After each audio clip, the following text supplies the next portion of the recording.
stay away from anything that says it contains a proprietary blend, because that is, basically supplement jargon for we put random stuff in here and we're not going to tell you what it is, and good luck. Wow.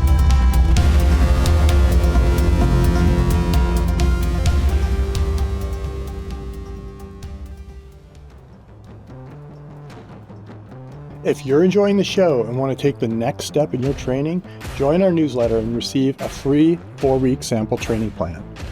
Head on over to uphillathlete.com/letsgo, and once you sign up, you'll instantly get a link to try out some of our most popular training plans. It's a great way to get a feel for how we train our athletes for big mountain goals. Check it out at uphillathlete.com/letsgo. That's uphillathlete.com/LETSGO.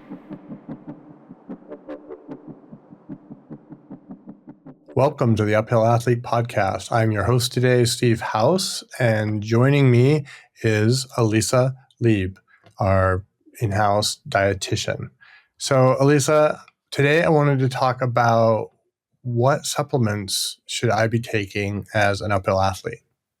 This is a really good question, and it's one that I get a lot. And I guess I want to preface this whole conversation with what supplements should I be taking?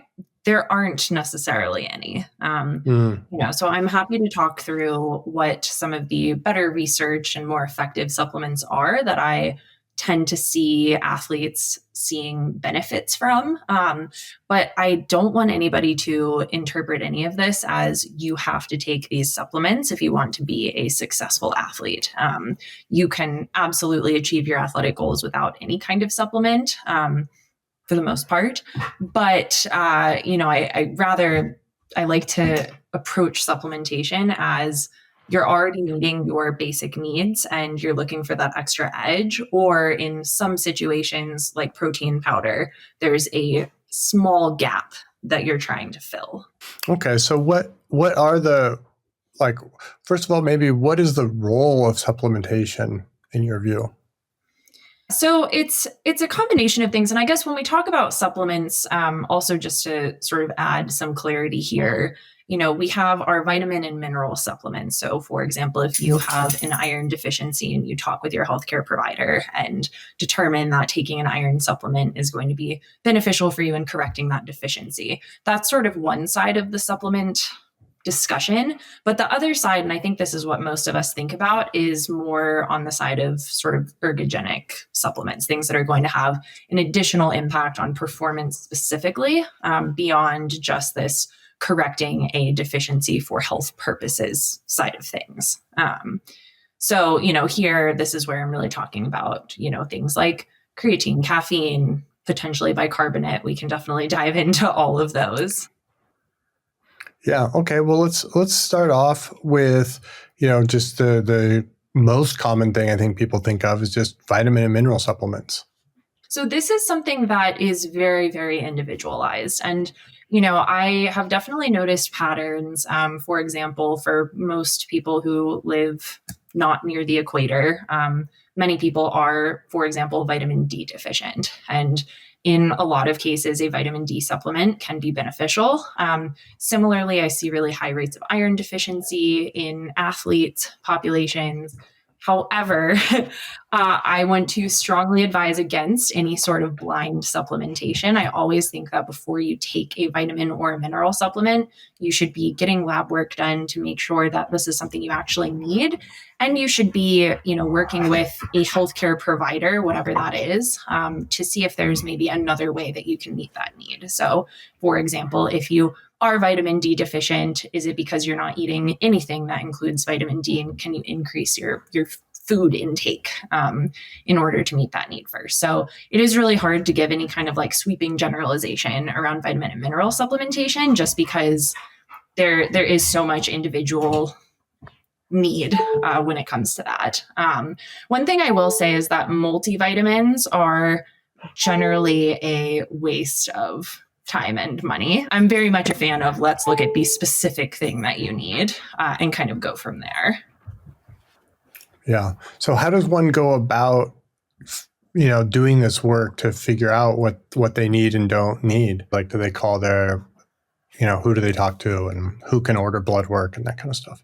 Yeah, so this is definitely something where a trip to your doctor can help. One thing I will say, in the US, doctors are not always fully on top of the needs of athletes. And so sometimes it does take some advocating for yourself to get the right things checked. I see this really often with iron. Doctors are really quick to order a regular iron level or red blood cell or hemoglobin, but to actually get a ferritin level or total iron binding capacity usually takes a little bit of pressure, which can be very frustrating. If you are somebody who works with a coach or a dietitian, these are people who can potentially help you to figure out what tests to actually be asking for. If they feel like they need to be asking for this, what is the difference between asking for an iron level check and a ferritin level check? How much time do we have? They measure slightly different things. So ferritin is the storage form of iron. And so it really is a better marker of longer term iron status. Versus, a serum iron is going to be, a little bit more shorter term. It really is measuring how much iron is actually just hanging out in the blood. They're all pieces of the same puzzle. And I really feel like when I do work with people who, have some sort of iron deficiency or some other, something related to their iron, I really do feel like I'm putting my detective hat on and really going through and looking at what all of the different pieces of the puzzle are pointing to. Sometimes, you may see that iron levels are low or that your red blood cell count is low, but it may actually not be related to iron at all. It could be because of your B12. So it's really important to get this full picture so that you can actually do that detective work and figure out, well, what is it that's actually causing, my symptoms or, my red blood cell count or my hemoglobin to be a little bit low. Yeah. And I know as a coach myself and as a coaching team, we've often asked for help from you for figuring out people's, because we're picking up on some of these hints that there might be something off with a particular athlete but it's important to educate ourselves as athletes as to what we're actually asking for. To your point, not all physicians are going to understand exactly what we're looking for, and it takes a bit of specificity sometimes.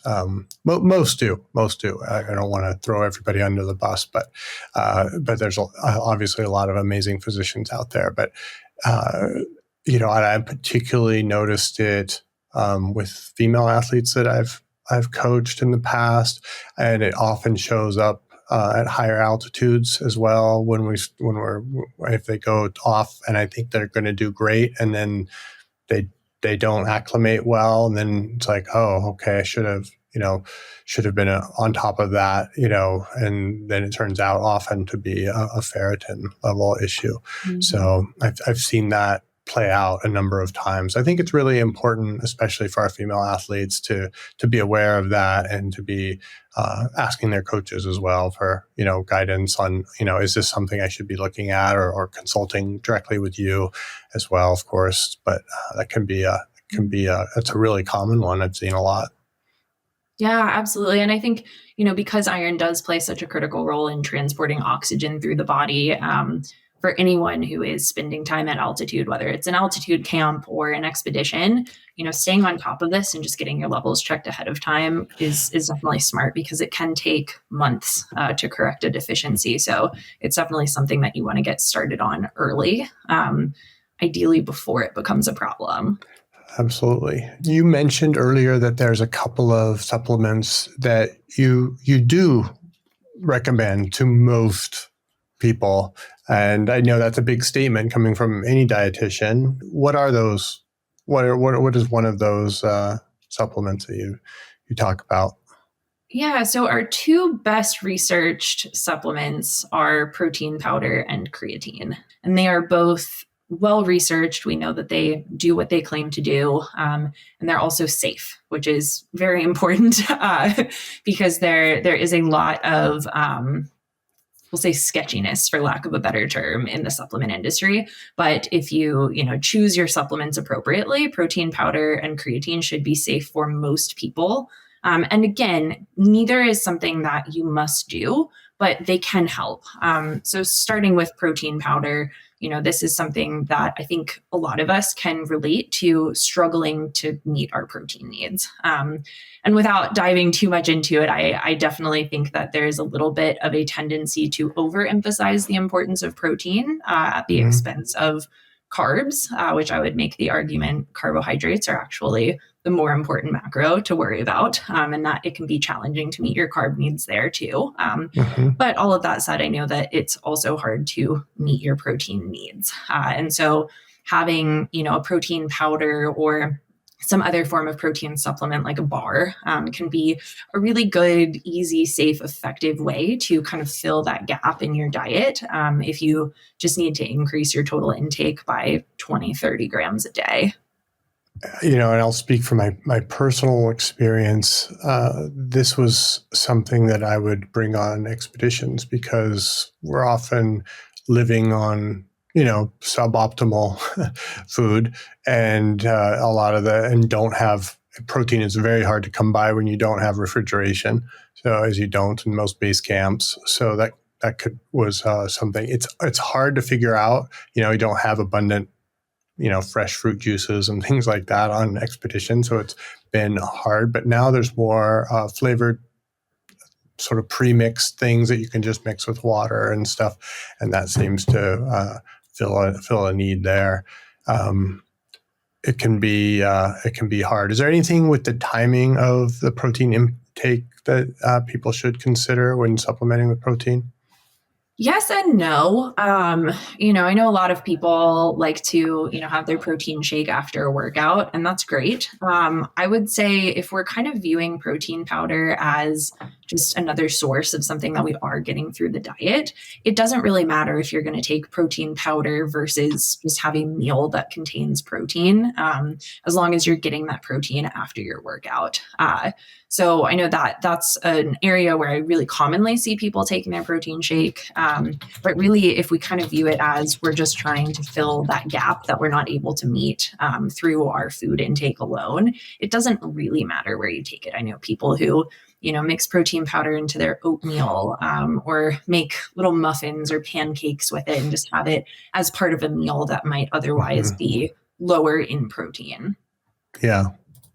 Now, for a first-time protein supplementation, somebody's going to walk in and they're going to see all these different kinds of protein, and it's a bit overwhelming. What do you recommend? Yeah, it is very overwhelming. There is a lot out there.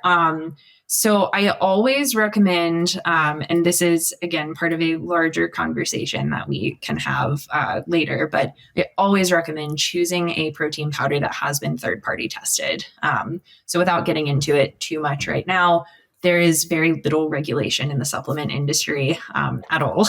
And we have actually seen really high rates of cross-contamination with heavy metals in particular in protein powders. So choosing something that has been third-party tested, whether it's NSF or Informed Sport certified, basically that's just assuring that whatever the bottle says is in it, aka protein powder, maybe some flavoring, maybe some sugar, that's all that's in there. There's no arsenic or lead or cadmium hidden in there beyond, the levels that are accepted by the FDA. Like, it's just protein. So that's always my number one recommendation. And then as far as the form of protein, whey protein, which is made out of one of the proteins from milk, is really considered the gold standard. And that's because it is highly bioavailable. So our bodies can digest and absorb that protein really easily and really efficiently. That said, if you do not consume dairy for any reason, whether you are vegan, lactose intolerant, just prefer not to, there are plenty of plant-based options out there that are really good. I recommend in that case choosing either a soy protein or some kind of blend. So really commonly we see this as pea protein blended with brown rice protein. And the reason for that is simply that most plant proteins are not complete. So they don't have all of the amino acids that we need in our body to do all of the different things that protein does. So by choosing soy protein, that's already a complete protein, or by blending pea with brown rice, you're ensuring that you get all of those amino acids. That's great information. What about branched chain amino acids, BCAAs? They're often highlighted even on a lot of products, and you can buy them in capsule form and so on. Where do BCAAs fit into the protein picture? So BCAAs are types of amino acids that play a really important role in building muscle. So leucine, isoleucine, and valine are BCAAs. And if you buy a BCAA supplement, it just contains those three amino acids. Versus if you buy a whey protein, it's going to have those amino acids, but it's also going to have all of the other essential amino acids. So the ones that we need to get through our diet because our body can't produce them. And interestingly, if you compare most BCAA supplements with most protein powders, the amount of BCAAs that are actually included is pretty comparable. Okay. So ultimately, you are better off eating something or consuming something that has that full amino acid profile because, yes, we need the BCAAs for muscle building, muscle protein synthesis, but our bodies also need all of that other protein for other things. So in my opinion, you're better off choosing that protein powder versus that BCAA supplement. It's going to be more economical for you to do that. And research really doesn't show any benefits of supplementing BCAAs in particular. So one of the most popular ones, and something that I remember hearing climbers talk about back in the early 90s, is something we've talked about, creatine. Where let's talk about creatine. And as an athlete now that's over 50, this is coming back on my radar as a way to help me try to maintain muscle mass and improve my quality of my strength training workouts. Am I on the right track? What should we know about creatine, and how do we supplement with it? Yeah, so creatine is another really cool supplement, and I did not realize that it has been a thing, in the mountaineering world for quite that long, which is, I apologize, Steve, I'm aging you as well as myself. That's okay. It's okay. I've been around. I specifically remember Alex Lowe talking about it. He was the first one that I heard talk about it. He was really into training and stuff, and he was trying it. And of course, even then, it was known that the side effect is sort of bloating, and climbers are always worried about their weight because it's a strength to weight sport in a lot of ways. And so, I was just like a kid. I was like looking up to this hero of mine talking about it. I didn't really have an opinion at the time, but those were the things being discussed around the campfire, basically. That's Back then. so interesting. Yeah. We still have the same discussions now, 27 years later or whatever. Not much has changed. Although it does seem like there has been a little bit better acceptance of creatine. Yeah. I definitely, work with and know a lot of climbers who take it despite that added weight gain, which I can explain because when you take creatine, so creatine essentially gets stored in our muscles with a phosphate molecule strapped onto it. And without getting into the science too much, basically when we do muscular work, so when we go for a run or climb or whatever it is that we're doing, our muscles are working, they are using up ATP. And when that process happens, ATP has 3 phosphates on it.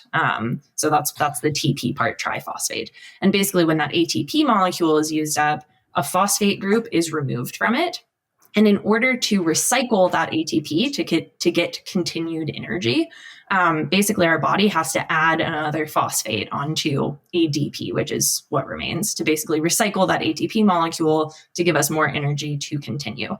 So creatine is really helpful because if you already have it there hanging out in your muscles, basically creatine can donate its phosphate group to ADP, regenerate ATP, and now you have another molecule that you can now break down for energy. Something to note about that, most of us already have, all of us really, we already have creatine in our muscles. It is something that we consume in food, and so it already gets there. But having a supplement really just makes sure that our muscles are kind of storing the maximal amount of creatine so that we can really just have that process be as efficient as possible. which is pretty cool. Mm-hmm. And yeah, creatine. So essentially by doing that, you are increasing your body's ability to do work. And it's especially effective for anything that involves a little bit more power or sort of explosive movement. So this is a conversation I have really frequently, especially with endurance athletes. Who, are asking, well, is this really useful for me? Because I'm not bodybuilding, I'm not trying to do these really heavy, intense movements, trying to lift 500 pounds off the ground. Like I'm just trying to move myself. And while that is true, I would also make the argument that, most of us who are hanging out in the mountains, we are doing things that require that kind of muscular power, right? We are going up a mountain that requires a huge amount of muscle. We are, pulling ourselves out of a post hole. That takes a lot of effort. That's kind of explosive. If you're climbing and you have any kind of dynamic movement, that's going to be explosive. That's going to require power. And maybe, Steve, this is something that you can speak to, but most of us should be strength training too. And so creatine is going to improve our ability to get stronger in the gym. Yeah, absolutely. How much do we supplement with creatine? What are your guidelines by weight or by age, gender? So the general recommendation is 3 to 5 grams daily. There's kind of a few approaches to this. If you look online, you'll see a lot about creatine loading, which basically just means taking a larger dose of creatine for a shorter amount of time, with the goal being to saturate your muscles with creatine as quickly as possible. And then you drop back to that maintenance dose of 3 to 5 grams. It's generally based on weight. Truthfully, I usually just recommend start with the scoop size that it comes with and see how you feel. And then we can really make that adjustment based on if you have any symptoms. So I know, Steve, you mentioned earlier this sort of downside of bloating and being a little bit heavier. That happens because when creatine is stored in our muscles, it's stored there with, I want to say, 2 water molecules. And so that adds weight. The reality is when we add water into our muscles, it makes us heavier. It can make us feel a little bit bloated if our bodies are retaining a little bit extra water that way. So it's not uncommon to see your weight go up by 3 to 5 pounds, which I think is like 1 to 2 kilos. But once you start taking creatine, so over those first kind of 4 weeks of starting. Yeah, and I didn't ask it before, but I want to. What is your dosage guidelines on protein? Yeah, that's a good question. Very individual. My recommendation is that if you find that you are regularly having to take more than about 30 grams per day of supplemental protein, and this is in the context of sort of day-to-day life, you're at home, you're training, not in the context of an expedition where things are a little bit different. But if you're regularly having to take more than about 30 grams a day in order to meet your protein needs, that's where we really want to reassess and see if there's a way that we can increase your protein intake through food. And the protein guidelines, they've always felt like they're a little bit fluid. What is the current guideline by body weight? It depends a little bit on what your specific goals are. So there's different recommendations for endurance versus ultra endurance. There's different recommendations if you are doing a little bit more of a strength and power sport where you're, totally focused on rock climbing, for example. Very, very broad recommendation. I am normally recommending anywhere from 1.4 to 2.2 grams per kilogram of body weight. Generally, the folks who are on the higher end of that scale are going to be postmenopausal women who really are having, more challenges with muscle building. Men, I will also kind of tend to put on the higher end of the scale just because aging men, just because as we age, for everybody, it becomes more difficult to build muscle. And then our ultra endurance athletes are going to be towards the higher end of that scale too. But it is very, very individualized. Another thing I'll mention there too is if you are somebody who struggles to get in protein, and maybe you quote unquote should be consuming more like 1.8, 1.9 grams per kilogram, but you're currently struggling to hit 1.2. seeing that number might feel really, really scary. So I always just encourage you, meet yourself where you're at, gradually increase, and try not to get too bogged down in the weeds of all of the numbers, because any amount that you can increase is going to be an improvement. So there's a couple of other things that are getting a lot of press and sounding like blanket recommendations. Specifically, bicarbonate is a big one these days, and partially because there's some companies making gels specifically that have a lot of bicarbonate in them.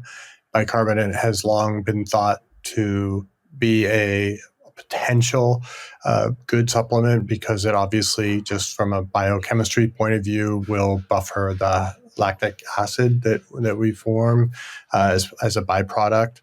I mean, there's a whole physiology discussion, and we need to have another talk about some of these new studies that have, this most recent study that has come out about that kind of has given us a better understanding of how lactate itself is actually reused more than we previously thought in the Krebs cycle.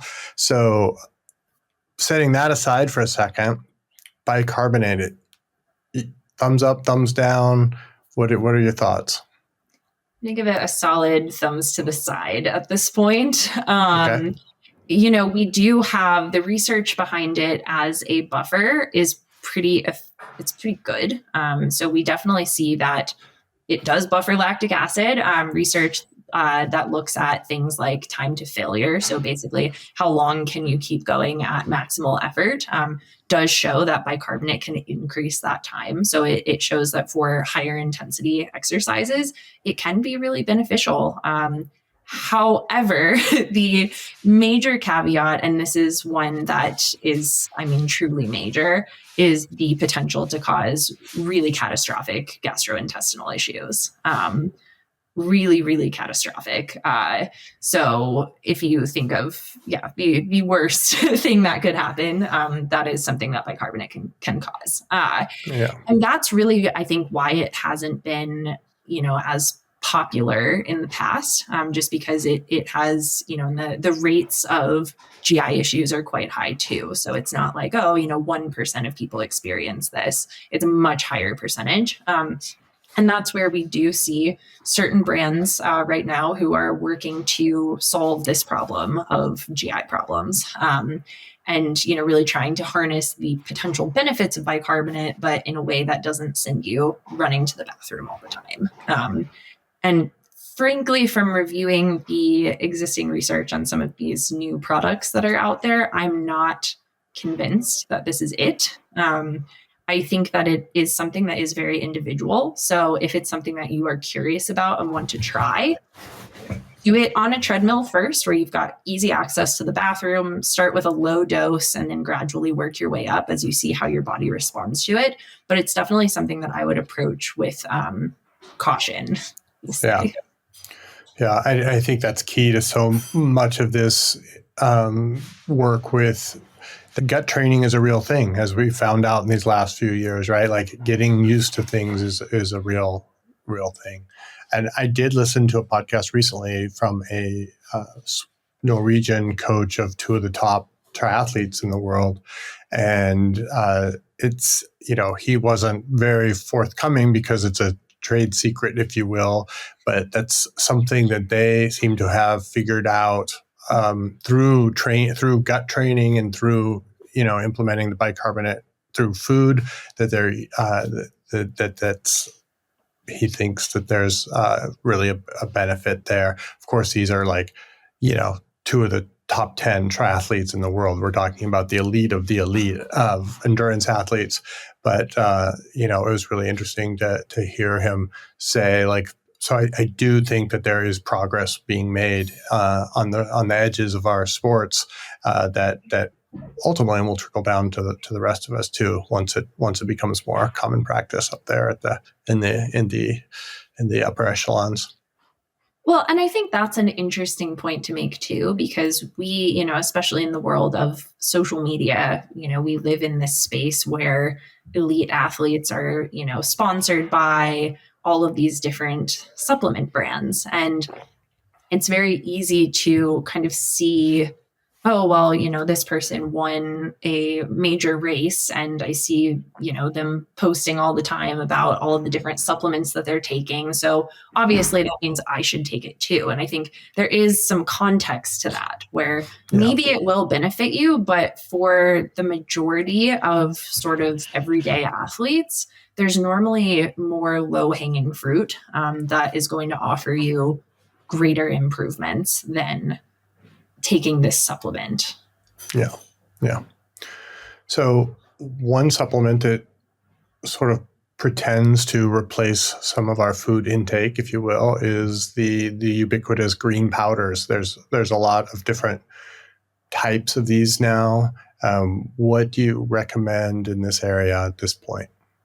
This is an interesting one because I will be honest, there was a time when I was pretty opposed to them. And I just said, it's an expensive multivitamin. I never recommend multivitamins. You should just not. Waste of money. But the reality is, I think that there is more of a gray area here. I think there are situations where taking greens powder is okay. I never think that it's an adequate substitute for food. There's so many things from actual food that we just can't get by having it in a dried powdered form.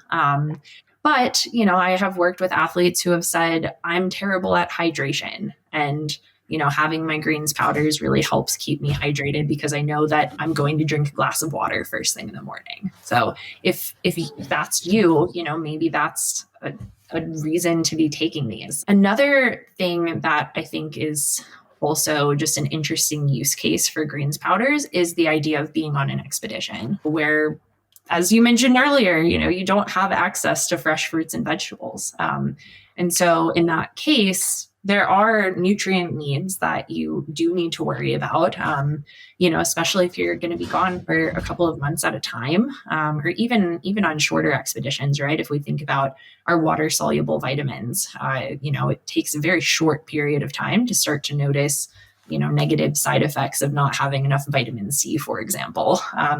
And so something like greens powders can be a really good way to just make sure that you are kind of covering those baseline nutritional needs when you're in a situation where you just don't have the real food alternative. Do you have any particular product that in this genre that you are a fan of or not a fan of?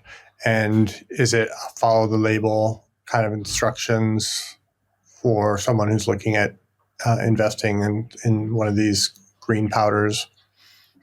Yeah, I think my biggest recommendation here is very similar to with protein powder. You really want to make sure that you choose a greens powder that has been third-party tested, because just like protein powders, there was a very prominent greens powder that kind of came under scrutiny fairly recently because they did find that it had very high levels of heavy metals. And that company has since gone through some reformulation and they are now NSF certified, which is great. But that's definitely something to be wary of, is just making sure that, you are choosing something where you know what's in it.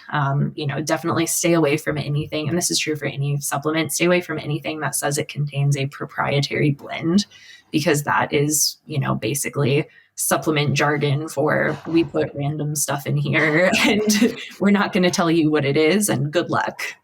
Wow. Yeah. Okay. Well, what I've taken away from this is, as I've often heard from you, food first.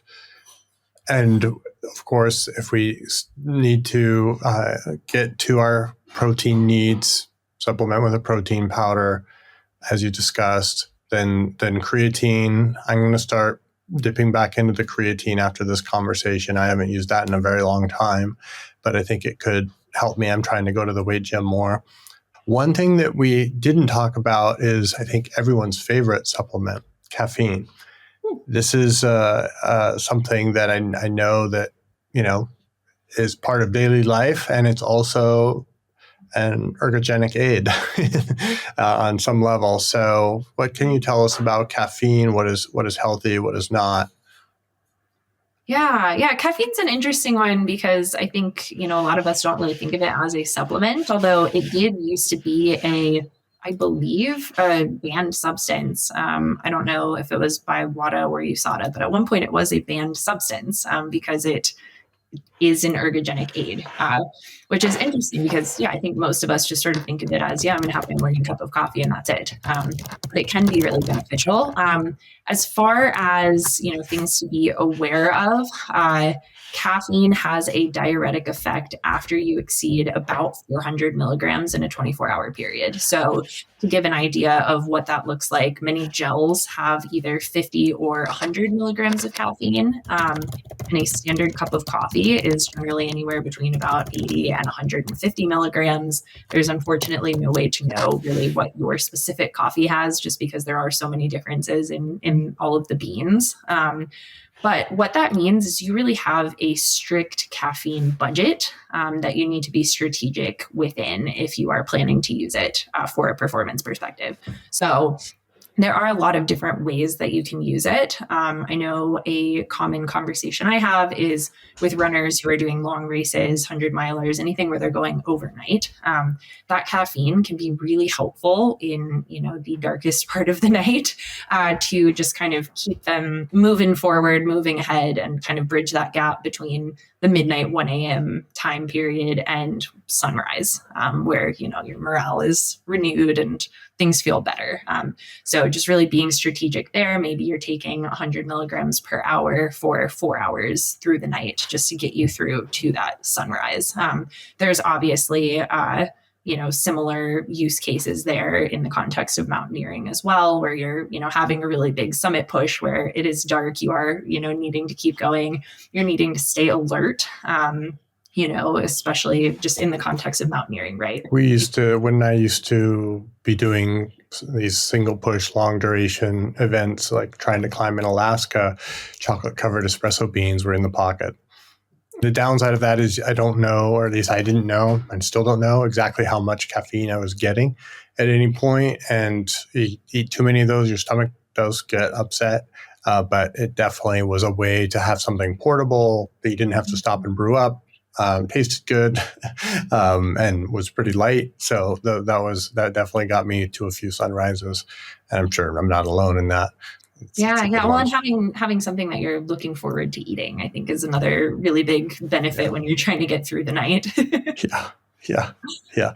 And you had 25 gels in the last 25 hours. So, yeah.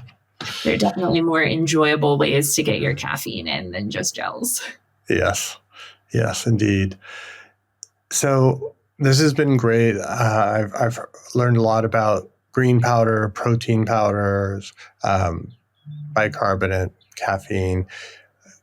Any final recommendations or points about these supplements that we generally, most uphill athletes will be most of the time wise to look into? I think I would just encourage everybody to approach pretty much every supplement and every claim about a supplement with extreme skepticism. Because the reality is you can find something out there that claims to do a little bit of everything and fix pretty much any kind of problem. That is not generally the case. There are more supplements out there than what we talked about today that, there is good research behind. But the percentage of actually effective supplements is still pretty low in the grand scheme of the whole world of supplements. So I think that would kind of be my biggest takeaway, is just proceed with caution. Yes. If we have the same conversation 5 years from now, do you think we will have a different list? Ooh, that's a great question. I know we didn't talk about ketones at all, but I would not be surprised to see ketones on that list in 5 years. I think the current research on ketones is still trying to figure out what we can actually use ketones for. Right. There is some, promising research looking at the recovery side of things. So that's definitely an area that I'm excited to keep an eye on. And hopefully they'll have figured out the bicarbonate GI situation by then. Yeah, great.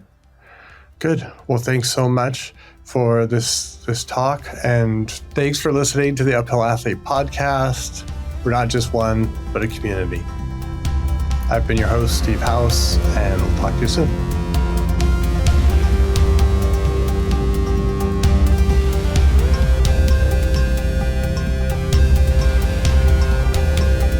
One of the most common questions I get is, how should I get started with training? Well, they say the first step is the hardest, so let's make that easy. We are offering free 4-week samples of our most popular training plans for mountaineering, trail running, climbing, and more. Go to uphillathletes.com/letsgo to sign up for our newsletter, and you will not only get monthly insights on training for uphill athletes, but you'll also get a sample training plan. It's totally free, so why wait? That's uphillathletecom/letsgo.